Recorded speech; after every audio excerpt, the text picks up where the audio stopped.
Okay, good afternoon everyone.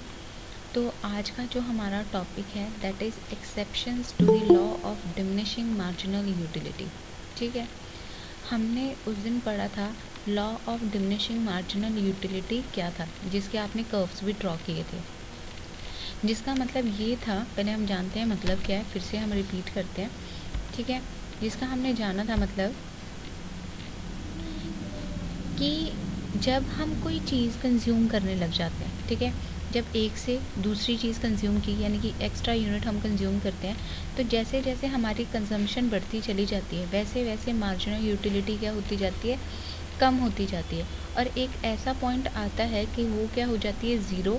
और उसके बाद एक ऐसा पॉइंट आ जाता है, अगर हम चीज़ें कंज्यूम करते हैं, ठीक है, यानी कि सक्सेसिव यूनिट्स को कंज्यूम करते हैं, तो वो यूटिलिटी नेगेटिव में चली जाती है। ये थी हमारी law of diminishing marginal utility. मगर आज का हमारा जो टॉपिक है दैट इज़ एक्सेप्शंस। एक्सेप्शन मतलब वो चीज़ें जहाँ ये लॉ अप्लाई नहीं होता, ठीक है, जहाँ हम कह रहे हैं, जहाँ हम कहते हैं कि चीज़ें अगर ज़्यादा कंज्यूम करते हैं तो यूटिलिटी भी मिलती है, एक्स्ट्रा यूटिलिटी मिलेगी, आपकी यूटिलिटी कम नहीं होगी। तो पॉइंट्स करते हैं, पहले पढ़ते हैं। The law of diminishing marginal utility states that as more and more of goods are consumed, the utility derived from them falls. Diminishing marginal utility ये कहता था कि जैसे जैसे हम चीज़ों को ज़्यादा कंज्यूम करने लग जाते हैं, उससे सक्सेसिव यूनिट से हमें जो यूटिलिटी मिलती है वो कम कम होने लग जाती है, धीरे धीरे करके गिरने लग जाती है। However, this is an exception to this law. जो आज हम पढ़ेंगे वो क्या है, exception. It is observed that a consumer sometimes gain more utility as more and more of a good is consumed. काफ़ी टाइम ये देखा गया है कि जैसे जैसे कंज्यूमर जो है, ठीक है ना, वो ज़्यादा से ज़्यादा चीज़ें कंज्यूम करने लगता है, उसकी यूटिलिटी बढ़ने लग जाती है। तो हमारा जो टॉपिक है वो यही है कि ऐसी कौन कौन सी चीज़ें हैं जहाँ ये लॉ अप्लाई नहीं होता, जहाँ ऐसा नहीं होता कि सक्सेसिव यूनिट से जो यूटिलिटी है वो घटेगी जबकि यूटिलिटी बढ़ेगी। तो करते हैं। First one is hobbies. देखो, हॉबीज़ के केस में कई लोगों को आदत होती है, उनकी हॉबीज़ होती है कि उनको कलेक्ट करनी होती है स्टैम्प्स और कॉइन्स, ठीक है, या कुछ भी लगा लो। फॉर एग्ज़ाम्पल गर्ल्स का लेते हैं, ठीक है, गर्ल्स को न्यू क्लोथ्स का बहुत शौक़ होता है, हॉबी होती है उनकी एक टाइप की। जैसे जैसे कपड़े बढ़ते चले जाते हैं, कभी वो उस चीज़ से अकती हैं कि हमें कपड़े और नहीं चाहिए, ठीक है। सेम बॉयज़ भी अगर उनको न्यू चीज़ें, जीन्स दिलवा दो, न्यू टी शर्ट्स दिलवा दो, न्यू स्वेट शर्ट्स दिलवा दो, कभी नहीं अकते, ठीक है। तो जो आपकी हॉबीज़ हैं, अगर लोगों की हॉबीज़ हैं न्यू चीज़ों की कलेक्शन करना, तो जैसे जैसे चीज़ें उनके पास ज़्यादा से ज़्यादा आएंगी, उसकी यूटिलिटी उसके लिए बढ़ेगी, ना कि घटेगी। तो this implies that law of diminishing marginal utility is violated in case of hobbies of an individual. ये लॉ कहाँ अप्लाई नहीं होता, जहाँ हॉबीज़ की बात आ जाती है, ठीक है ना, such as stamp collection and coin collection. जैसे कि हम एग्जांपल लेते हैं स्टैम्प कलेक्शन का या कॉइन कलेक्शन का। कई लोगों को स्टैम्प्स कलेक्ट करने का बहुत ज़्यादा शौक़ होता है, तो जैसे जैसे वो स्टैम्प्स कलेक्ट करते रहते हैं या कॉइन्स कलेक्ट करते रहते हैं, उसकी यूटिलिटी उनके लिए बढ़ती चली जाती है। So this is because an individual derives more and more utility from an additional unit gained from an hobby item. बच्चों यहाँ तक क्लियर है आपको? हॉबी पॉइंट समझ आया? Yes ma'am. Yes ma'am. चलो करते हैं नेक्स्ट एग्जाम्पल। वही जो हमने लिया था, for instance a level of satisfaction increase when a new variety of stamps or coins are received. However, the utility diminishes if the same variety of stamps or coins is gained every time. ठीक है, अब लेते हैं measures. जो लोग कंजूस होते हैं, ठीक है ना, वो कभी अकते हैं किसी चीज़ से नहीं, वो उनके लिए होगा, जैसे सपोज़ करो इन केस लगा लेते हैं, पैसा आता जाए, वो कभी नहीं अकेंगे, ठीक है ना। उनको फ्री में चीज़ खाने को दे दो, वो खाते जाएंगे चाहे उनका पेट ख़राब हो जाए, ठीक है ना। फ्री की चीज़ मिल रही है तो खा लेंगे, ठीक है। फ्री की कोल्ड ड्रिंक मिल रही है तो पी लेंगे चाहे उनको शुगर ही क्यों ना हो। तो same example, It implies that law of diminishing marginal utility cannot be applied to measures. Measures पे apply नहीं होता. This is because they derive more and more utility from more and more of any goods. जैसे क्योंकि वो कंजूस हैं, वो अपने आप तो पैसा लगाना नहीं चाहते, ठीक है, फ्री में उनको चीज़ें मिल रही हैं तो उनको खुशी मिलती है, उनको और सेटिस्फैक्शन मिलती है, ठीक है. Utility is a feeling of satisfaction. Utility हमने क्या कहा था, क्या होती है, want satisfying capacity of goods and services. तो ये क्या है, फीलिंग किस चीज़ की, सेटिस्फैक्शन की, प्लेजर की और हैप्पीनेस की. The demand of a goods depend upon the utility derived by consumer from that of goods. किसी प्रोडक्ट की जो डिमांड है वो किसके ऊपर डिपेंड करती है, यूटिलिटी के ऊपर. अगर तो लोगों को उससे सेटिस्फैक्शन मिल रही है तब तो उस चीज़ की डिमांड होगी. अगर तो लोगों को उस चीज़ से सेटिस्फैक्शन नहीं मिल रही तो वो उस चीज़ की डिमांड नहीं करेंगे, ठीक है. Therefore, it is necessary to measure utility to determine the demand for the goods and services. Okay. Next, marginal utility of money. देखो ये बंदा क्या कर रहा है, पैसे आते जाएं. जो अभी बात की, कंजूसों की बात की थी ना, वैसे ही कई लोगों को बहुत शौक होता है पैसे कलेक्ट करने का. जितना भी पैसा आ जाए वो भी कभी खुशी नहीं होते, कभी वो कहते ही नहीं है कि हमारे पास पैसों की कमी है. मतलब जितना, अगर करोड़पति भी है ना तो भी कहेंगे हमारे पास पैसे कम है, हमें और पैसे चाहिए. अगर उनको 80 करोड़ का प्रॉफिट्स हो गया तो कहेंगे भाई मेरे को तो काश ना 100 करोड़ का प्रॉफिट्स हो चुका होता, ठीक है ना. जैसे तुमने देखा होगा, नॉर्मली गर्ल्स की ये टेंडेंसी होती है, being I am also girl, ठीक है ना, कितने भी मार्क्स आ जाएं लड़कियां सेटिस्फाई नहीं होती. 99 भी आ जाएंगे ना, 1 मार्क्स कम है, उस पर भी रोएंगी, काश मेरे 100 आउट ऑफ 100 आ जाते, ठीक है ना. तो same marginal utility of money के केस में भी ये लॉ अप्लाई नहीं होता, क्योंकि लोगों को ये होता है, कई लोगों को, कि हमारे पास बस पैसा आता ही चला जाए, ठीक है ना. तो यहाँ है, this law is not applicable when commodity consumed is money. जब हम कौन सी कमोडिटी की बात करें, मनी की बात कर रहे हैं. Since the marginal utility of money goes on increasing as the person gets or spend more of it. पहली बात तो ये कि लोगों को ये चाहत होती है और पैसा आ जाए. प्लस आपने देखा होगा कई लोगों को पैसा खर्च करने से बहुत खुशी मिलती है. जैसे जैसे वो ज़्यादा पैसा खर्च करते हैं उनकी खुशी और बढ़ती चली जाती है, ठीक है. शॉपिंग करने गए थे, एक ड्रेस ली, अब दूसरी ड्रेस ले रहे हैं और खुशी होगी क्योंकि ड्रेस भी आ रही है, पैसा भी खर्च कर रहे हैं, ठीक है ना.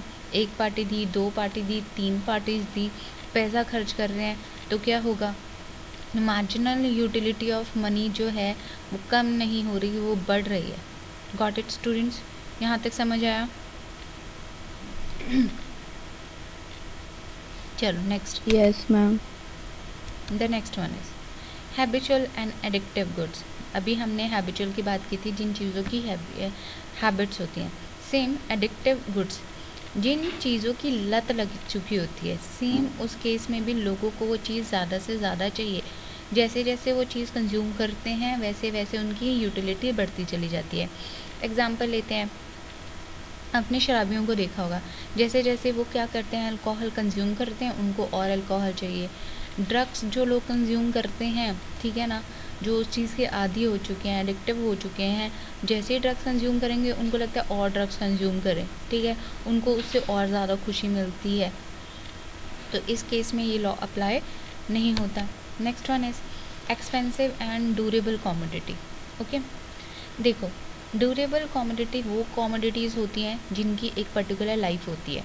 फॉर एग्ज़ाम्पल, आप फ्रिज लेके आए हो तो एक फ्रिज की एक लाइफ है कि वो 5 साल चलेगी, 6 साल चलेगी, ठीक है. एक्सपेंसिव चीज़ों की सेम ऐसी चीज़ें जो ड्यूरेबल होती हैं और एक्सपेंसिव होती हैं. तो आप लोग मेरे को बताओ, क्योंकि ये चीज़ें हम रोज़मर्रा तो ख़रीदते नहीं, ऐसा तो नहीं है ना, आज एसी ख़रीद लिया, चलो कल भी एसी ख़रीद लिया, चलो परसों भी एसी ख़रीद लिया, ऐसा नहीं होता, ठीक है. कई सालों बाद ये चीज़ें ख़रीदी जाती हैं. सेम अगर एक्सपेंसिव चीज़ों में लें, कार है, ऐसा तो है नहीं कि कार आज भी ख़रीद रहे हो, कल भी ख़रीद रहे हो, ठीक है ना, 2 दिन बाद फिर ख़रीद ली, 1 महीने बाद फिर ख़रीद ली, नहीं, ठीक है. क्योंकि ये जो चीज़ें हैं हम क्या करते हैं, हम बहुत टाइम बाद ख़रीदते हैं, इस वजह से ये लॉ इन गुड्स पे अप्लाई नहीं होता. This law does not apply to the commodities which involve colossal sum and stand to last for years. The reason is that consumer will not spend repeatedly on such things. Some of these are diamonds, property and vehicle. Okay, इतने points. अब देखते हैं अगला point. Inhomogeneous units of goods of commodity. See, जब हमने उस दिन बात की थी, हमने बात की थी एप्पल है, एक एप्पल खा रहे हो, अगला एप्पल खा रहे हो, ठीक है ना.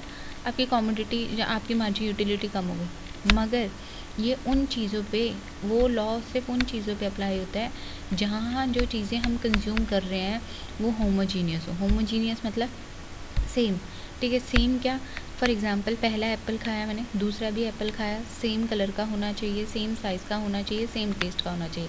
असली में ऐसा नहीं होता, ठीक है. क्या पता जो हम बाद में यूनिट खा रहे हो या कंज्यूम कर रहे हो उसका टेस्ट अलग हो तो मेरे को उससे ज़्यादा यूटिलिटी मिलेगी. फॉर एग्ज़ाम्पल गर्ल्स का लेते हैं, चलो मेरा एग्ज़ाम्पल लेते हैं. सपोज़ मैं गोलगप्पे खाने गई, ठीक है. गोलगप्पा फर्स्ट, क्योंकि लड़कियों को मीठा नहीं पसंद होता, ठीक है ना. सपोज़ करो उसने पहले मेरे को ना मीठा दे दिया गोलगप्पा, मुझे नहीं पसंद था, मगर उसने चलो बाई चांस मुझे वो सर्व कर दिया. उससे मेरे को इतनी सेटिस्फेक्शन नहीं मिली. जो नेक्स्ट उसने मेरे को गोलगप्पा दिया, ठीक है ना, वो जो उसने मेरे को दिया वो कौन सा दिया, सपोज़ करो खट्टा दिया, ठीक है, या मिर्ची वाला दे दिया या हींग वाला दे दिया, उससे मुझे ज़्यादा खुशी मिली, ठीक है. तो इस वजह से वो जो यूनिट्स हैं वो होमोजीनियस नहीं रही, ठीक है. उनका जो फ्लेवर है वो अलग अलग रहा. जितने भी गोलगप्पे हैं सबका फ्लेवर अलग रहा. तो हम उन केस में इस लॉ को अप्लाई ही नहीं कर सकते. ये वहाँ अप्लाई होगा जहाँ हम सेम टाइप की चीज़ें कंज्यूम कर रहे हैं, ठीक है ना. So some time the units of a commodity differ in size, ठीक है. जो हम कॉमोडिटी कंज्यूम कर रहे हैं में भी उनका साइज़ क्या हो, डिफरेंट हो, प्रोपोर्शन डिफरेंट हो, शेप अलग हो, फीचर्स अलग हो, क्वालिटी अलग हो. Therefore, the marginal utility derived from consuming the second unit may be higher than that of the first. The second unit is better than the first in any sense, ठीक है. जैसे हम लें, suppose करो कई लोग आदी होते हैं, सपोज़ करो आईफोन्स लेने के. उन्होंने आईफोन लिया, पहला लिया खुशी मिली, ठीक है. सेकंड लिया, उससे उसके फीचर्स और एडवांस्ड हैं, ठीक है ना, उसकी क्वालिटी उससे ज़्यादा बेटर है, तो उसको सेकंड यूनिट से ज़्यादा सेटिस्फेक्शन मिल रही है. तो ये लॉ यहाँ अप्लाई नहीं होता. Next one is change in consumer taste and preference. हमने कहा था उस लॉ की एक अजम्पशन थी कि हमारा ना तो टेस्ट बदल रहा है ना प्रेफरेंस बदल रही है, ठीक है. तो इसका मतलब जहाँ कंज्यूमर का टेस्ट या प्रेफरेंस या प्रायोरिटी बदल जाती है, ठीक है ना, वहाँ आपका ये लॉ अप्लाई नहीं होता, ठीक है. कल भी मुझे बर्गर खाना पसंद था, आज मे भी मेरे को पिज़्ज़ा खाना पसंद हो, मेरी प्रेफरेंस बदल गई, ठीक है ना. तो मुझे ये लॉ वहाँ नहीं अप्लाई होगा. So if the consumer choice for commodity changes, the marginal utility will not be the same as it is used for the previously for the consumers. Got it? कल उनको मे भी लिम्का पीना पसंद था, आज मे भी ड्यू पसंद हो, लॉ अप्लाई नहीं होगा क्योंकि उनका चेंज जो टेस्ट है वो बदल गया, ठीक है. उनकी प्रेफरेंस बदल गई. क्या पता उनको कल तक मैकडोनल्ड की मैक टिक्की पसंद थी, आज उनको सबवे का पसंद है, प्रेफरेंस बदल गई, टेस्ट बदल गया, वहाँ ये अप्लाई नहीं होगा. The next one is change in consumer income. वहाँ हमने अजम्पशन ली थी कि वो लॉ अप्लाई होता है तब जब कंज्यूमर की इनकम क्या है, कांस्टेंट. कल भी वो 20,000 कमा रहा था, आज भी वो 20,000 कमा रहा है, मगर ये वहाँ नहीं अप्लाई होगा जहाँ कंज्यूमर की इनकम क्या हो रही है, बढ़ रही है या घट रही है. एग्जाम्पल लेते हैं, कोविड-19 के टाइम पे सेम लोगों की इनकम्स कम की गई, लोगों को जॉब से निकाला गया, कस्टमर की इनकम क्या हो गई, चेंज हुई, ठीक है ना. तो उसकी वजह से अब वो कॉमोडिटीज़ जो कंज्यूम करेगा उससे उसको सेम लेवल ऑफ सेटिस्फेक्शन नहीं मिलेगा. अब ये नहीं होगा एक्स्ट्रा यूनिट कंज्यूम करके आपकी सेटिस्फेक्शन लेवल कम हो रही है, ठीक है, क्योंकि कस्टमर की इनकम चेंज होती है. कई सोर्सेज होते हैं जहाँ से वो अपनी इनकम बढ़ाने की कोशिश करता है, तो ये लॉ यहाँ भी अप्लाई नहीं होता. Next one is consumption at different periods, ठीक है. हम जो चीज़ों को कंज्यूम करते हैं वो क्या करते हैं, अलग अलग मे बी टाइम पीरियड में करें तो हमारी मार्जिनल यूटिलिटी भी चेंज हो जाती है। फॉर एग्ज़ाम्पल, बचपन में हम क्या करते थे, संतरे वाली गोलियाँ खाते थे, उस टाइम खाते थे, उस टाइम बहुत ज़्यादा सेटिस्फेक्शन मिलती थी, ठीक है। मे भी अब इस उम्र में हम खाएं, ठीक है ना, तो मे बी वो सेम चीज़ नहीं मिलेगी, क्योंकि टाइम पीरियड क्या हो चुका है, बहुत ज़्यादा बदल चुका है, ठीक है। सेम सपोज़ करो, पहले बेल बॉटम की पैंट्स आती थी, ठीक है, बीच में जब वो पुरानी हो गई तो आप जैसे जैसे ख़रीदोगे वैसे वैसे पाँचों यूटिलिटी अब दोबारा से वो चीज़ क्या हो गई, दोबारा से ट्रेंड में आ गई, अब आपका दोबारा से ट्रेंड न्यू आ गया, अब उस चीज़ को आप ख़रीदोगे तो आपको और ज़्यादा खुशी मिलेगी, तो ये लॉ वहाँ भी अप्लाई नहीं होता, ठीक है। तो ये था आज का हमारा टॉपिक, जो था exceptions to the law of marginal utility. Hope so कि आपको यहाँ तक सब कुछ समझ आ गया हो।